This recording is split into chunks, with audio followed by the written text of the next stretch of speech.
আসসালামুআলাইকুম welcome to MD Sadekur Rahman। কেমন আছো বন্ধুরা? চলে এলাম নতুন একটা মজাদার স্ট্রাকচার ক্লাসে।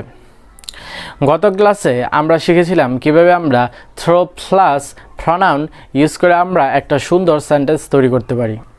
সো তার এই পরিপ্রেক্ষিতে আজকে আমরা শিখব কিভাবে আমরা থ্রো প্লাস V3 ইউজ করে একটা সেন্টেন্স তৈরি করব।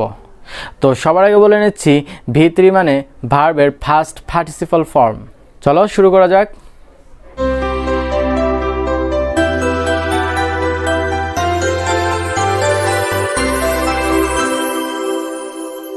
থ্রো প্লাস V3 এই স্ট্রাকচারটা ইউজ করে তুমি কিন্তু অনায়াসেই একটা সুন্দর সেন্টেন্স তৈরি করতে পারবে।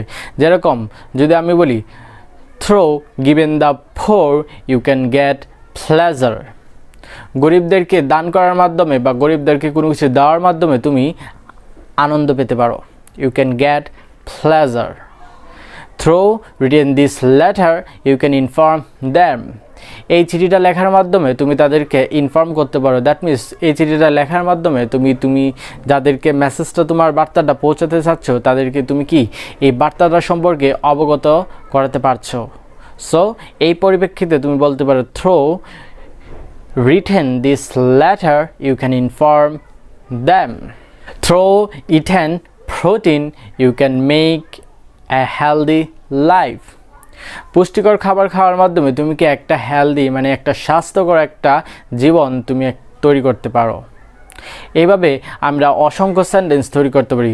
তো written this letter you can apply your job. এই চিঠিটা লেখার মাধ্যমে তুমি তোমার চাকরির জন্য আবেদন করতে পারো। Through broken this building you can build a new house. এই ভবনটা ভাঙার মাধ্যমে তুমি আরেকটা নতুন হাউস নতুন একটা বাড়ি তৈরি করতে পারবে। Through spoken in English you can learn how to speak English fluently. ইংলিশে কথা বলার মাধ্যমে তুমি শিখতে পারবে কিভাবে ইংলিশে ফ্লুয়েন্টলি দ্যাট মিনস অনর্গলভাবে তুমি কিভাবে ইংলিশে কথা বলবে। So guys, hope you understand this class and stay with me and keep practicing in your home. This is for today. See you in my next video. Till then, Allah Hafiz.